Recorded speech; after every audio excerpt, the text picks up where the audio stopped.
Hi friends, welcome back to study classes. तो प्यारे दोस्तों, एक बार फिर से आपका स्वागत है जी हमारी इंटरव्यू टॉपर सीरीज में। और आज हमारे साथ सिमरन जी जुड़े हुए हैं, जिन्होंने इस बार के यूजीसी नेट कॉमर्स एग्जामिनेशन में अपना जेआरएफ का गोल अकम्प्लिश किया। बहुत ही सुपर डुपर अमेजिंग स्कोर के साथ 232 मार्क्स हैं जी। 99.9999 परसेंटाइल इनका स्कोर है। तो बहुत बहुत कॉन्ग्रेचुलेशन आपको, बहुत बहुत बधाई Simran ji. Thank you sir. तो एक्सपेक्ट किया था कि ये परसेंटाइल आएगा या ये स्कोर आएगा, ऐसा कुछ एक्सपेक्टेशन था पेपर देने के बाद?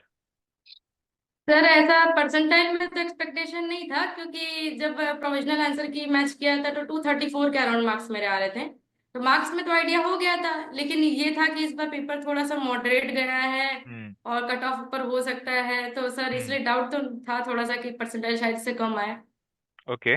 बट एक बहुत ही अमेजिंग स्कोर यस है, सर। और आपने इतना एक्सपेक्ट नहीं किया था, बट आपको एक बहुत ही अच्छा स्कोर मिला है। और मैं अपने एक्सपीरियंस से कह सकता हूँ, this is yes super sir. Duper amazing score. तो सिमरन जी, ये थैंक यू स्कोर के सर। पीछे की स्टोरी बहुत सारे लोग जानने चाहेंगे कि अरे ऐसा स्कोर कैसे लेकर आया जा सकता है। तो किस तरीके से पढ़ाई किया करती थी आप? कोई ऐसा था कि बहुत ज्यादा पढ़ाई करते थे, या क्या क्या आपका शेड्यूल स्ट्रेटेजी रहता था? थोड़ा उसके बारे में बताइए। सर मेरा ऐसा कुछ नहीं था कि बहुत ज्यादा पढ़ते थे, एक डिसिप्लिन फॉलो किया था मैंने।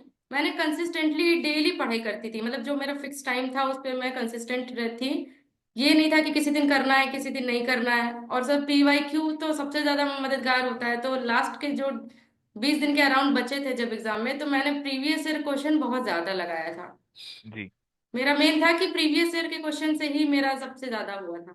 जी जी, तो डिसिप्लिन और कंसिस्टेंसी की बात आपने करी, तो कुछ ऐसा आपने फिक्स किया हुआ था कि इतने आवर्स आप डेली यस सर। पढ़ाई करेंगे? Yes sir. कुछ अपने नंबर ऑफ आवर्स भी फिक्स किए हुए थे कि आप डेली इतने घंटे पढ़ाई करेंगे, ऐसा कुछ फिक्स नो था? सर, ऐसा कुछ नंबर ऑफ आवर्स नहीं था मेरा सर। बेसिकली मैं टारगेट रखती थी कि आज मुझे इतना कंप्लीट करना है तो उतना करना है, तो उसके लिए जितना भी टाइम लग जाए। ओके। वैसा कोई आवर नहीं मैंने फिक्स किया था। जी। तो जब आप पढ़ाई करते थे, तो उस समय आपको ऐसा कभी मुश्किलें आई हो, कभी फील हुआ हो कि अरे ये एग्जामिनेशन तो काफी मुश्किल है, क्वालिफाई हो पाएगा या नहीं हो पाएगा, कभी ऐसा भी फील होता था? ये सर, ये तो जब पढ़ते थे तब तो यही लगता था कि पढ़ तो रहे हैं लेकिन पता नहीं क्वालिफाई होगा कि नहीं होगा। लेकिन एक अंदर से ये था कि मुझे अपना 100% देना है, बाकी तो उसके बाद जो भी है लक है, लेकिन अपना 100% देना है। लेकिन सर ये आता तो था बीच बीच में। जी जी। तो ये जर्नी आपकी स्टार्ट कब से हुई थी, और ये कौन सा अटेम्प्ट था आपका?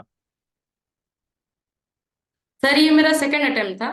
पहला अटेम्प्ट मैंने जून में दिया था, जो पेपर लीक जब हुआ था। हम्म। और सर मेरा एमकॉम कंप्लीट जून के टाइम हुआ था। उसके बाद सर मैंने पहला अटेम्प्ट दिया था, और पेपर लीक होने के बाद फिर सितंबर में जो री एग्जाम हुआ उसमें मेरा नेट क्लियर हुआ था, और this time I qualified JRF. Okay, तो जैसे एमकॉम की पढ़ाई आपकी चल रही होगी और साथ में आपने इसकी तैयारी भी स्टार्ट कर दी होगी, तो एक एमकॉम स्टूडेंट जो है वो किस तरीके से दोनों को बैलेंस कर सकता है? आपने किस तरीके से बैलेंस किया, इसके बारे में भी थोड़ा सा बताइए। सर मैंने तो अपना नेट का प्रिपरेशन एमकॉम कंप्लीट करने के बाद स्टार्ट किया था। जून में मेरा वाइवा लास्ट कंप्लीट हुआ था। हम्म। उसके बाद मैंने विद इन 2.5 मंथ के अंदर मैंने हम्म। नेट क्लियर किया था अपना। उसके बाद जो टाइम मिला था सितंबर तक, जून ओके। से सितंबर के बीच में जो टाइम मिला था हाँ हाँ। उसमें मैंने नेट किया था, और उसी ओके। को कंटिन्यू करके अभी दिसंबर वाला मेरा जेआरएफ क्लियर। ओके, बहुत ही हार्ड वर्किंग तरीके से आपने मेहनत करी होगी, जो इतने कम समय में आपने इस एग्जामिनेशन को क्वालिफाई किया। और जैसा आप ऑलरेडी बता रहे थे कि previous year yes sir. Questions को आपने काफी एम्फेसाइज किया आपकी प्रिपरेशन के अंदर, तो कितने सालों के प्रीवियस ईयर क्वेश्चंस आपने करे और यस किस सर। किस तरीके से उनको अप्रोच किया? सर मैंने 2018 तक के सारे पेपर को किया था। ओके। और सर मेरा ये था कि लास्ट के 20 डेज तो सर मैं रिवीजन और पेपर बस इसी पे हम्म। फोकस ही की थी मैंने। ओके। तो सर डेली सुबह मॉर्निंग का मेरा स्केड्यूल था कि डेली मैं पूरा पेपर प्रीवियस ईयर लगाती थी, पूरा 3 घंटा देकर। ओके। ओके, तो प्रीवियस ईयर के जो क्वेश्चंस आ रहे थे उसके उसके मुताबिक आपको अलावा जो सर शाम को जो आपका, बिल्कुल, बताइए बताइए। सर शाम को आपका जो एक एमसीक्यू का सीरीज जो आपने लास्ट में रन कराया था जो प्रीवियस ईयर का, सर वो मैंने लगाया था और उससे क्वेश्चन बहुत आए थे। जी जी, तो प्रीवियस ईयर क्वेश्चंस का एक बहुत इंपॉर्टेंट रोल रहता है हमारी प्रिपरेशन के अंदर, और सिमरन जी ने भी अच्छा खासा इस्तेमाल किया previous year yes questions sir. का। इसके अलावा भी कुछ प्रैक्टिस पे आपने समय लगाया कि प्रीवियस ईयर क्वेश्चंस की प्रैक्टिस ही करी बार बार?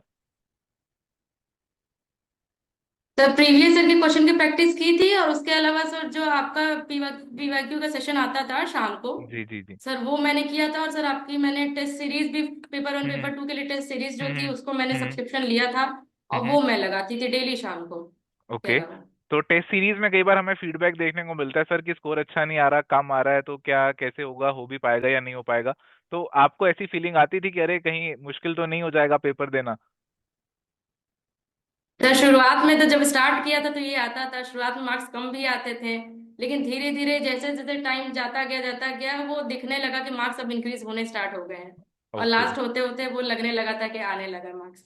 चलिए, बहुत बहुत अच्छी अच्छी बातें सिमरन जी हमें बता रहे हैं। पीवाई क्या यूज करने हैं, प्रैक्टिस करनी है, और आपका जो प्रिपरेशन है बहुत अच्छे तरीके से कंसिस्टेंसी और डिसिप्लिन के साथ करेंगे तो आप भी जेआरएफ का गोल अकम्प्लिश कर सकते हैं। तो सिमरन जी, आपने अपना ये वाला गोल तो अकम्प्लिश कर लिया, अब आगे क्या गोल रखा हुआ है आपने अपने लिए? सर आगे मुझे पीएचडी करना है। ओके, तो we wish you all the very best आपके फ्यूचर गोल्स के लिए। और जाते जाते हमारे जो फ्यूचर एस्पिरेंट्स सर हैं, जरूर जानना चाहेंगे कुछ गोल्डन वर्ड्स ऑफ विजडम सिमरन जी के मुंह से, तो बिल्कुल बताइए जी कुछ ऐसी बातें जो फ्यूचर एस्पिरेंट्स के लिए यूजफुल हो सकती हैं। सर मैं मेरे तरफ से यही कहना है कि सर पीवाईक्यू सबसे ज्यादा इंपॉर्टेंट है, और कंसिस्टेंसी स्टेबिलिटी बहुत जरूरी है, डिसिप्लिन मेंटेन करना पड़ेगा। अगर 3 महीना भी आप पढ़ रहे हैं तो 3 महीना भी कंसिस्टेंट आपको रहना पड़ेगा, कि डेली अगर आप इतना पढ़ रहे हैं तो डेली इतना हम्म करिए। और बाकी एक्स्ट्रा कुछ नहीं करना है, बस जो पीवाईक्यू है उसी के बेस पे आपको करना है। ऐसा जरूरी भी नहीं होता है, कभी कभी हम लोग कोर्स कंप्लीट भी नहीं किए होते हैं सिलेबस, फिर हम्म भी निकलता है। मेरा भी पूरा कोर्स एकदम सिलेबस कंप्लीट नहीं हम्म था, लेकिन हम्म पीवाईक्यू के आइडिया लग जाते हैं कि वो किस हम्म। टाइप के क्वेश्चन पूछ रहा है यूजीसी नेट। जी सर उस पैटर्न पे तो ये बहुत जरूरी है। जी जी। टाइम मैनेजमेंट बहुत जरूरी है। जी। तो टाइम मैनेजमेंट बहुत जरूरी है, डिसिप्लिन जरूरी है, कंसिस्टेंसी जरूरी है। तो बहुत अच्छी अच्छी बातें सिमरन जी ने हमें बताई। जरूरी नहीं है कि आप सारी चीजों को करके जाएं, बट जो कुछ करके जा रहे हैं उसे अच्छे से करके जाएं। और क्वेश्चंस को अटेम्प्ट करना एक कला होती है, और प्रैक्टिस से, भरपूर प्रैक्टिस से वो कला कहीं ना कहीं हम सीख जाते हैं, और कई बार पूरा नहीं भी मालूम तब भी एक अच्छा सा एजुकेटेड गेस लगा सकते हैं। और ये चीजें कहीं ना कहीं इनके स्कोर में भी यस। झलकती हैं। तो बहुत बहुत शुक्रिया सिमरन जी, आज समय निकालने के लिए, हमारे साथ जुड़ने के लिए। बहुत अच्छा लगा यहाँ पे आपसे बातचीत करके। Thank you sir. चलिए, तो ये थी हमारी बातचीत सिमरन जी के साथ। नेक्स्ट सेशन में मिलेंगे एक नए टॉपर के साथ। तो यहाँ पे अलविदा कहते हैं सिमरन जी को। बहुत बहुत शुक्रिया एक बार फिर से। मिलते हैं जी नेक्स्ट सेशन में। Till then, goodbye, take care, all the best.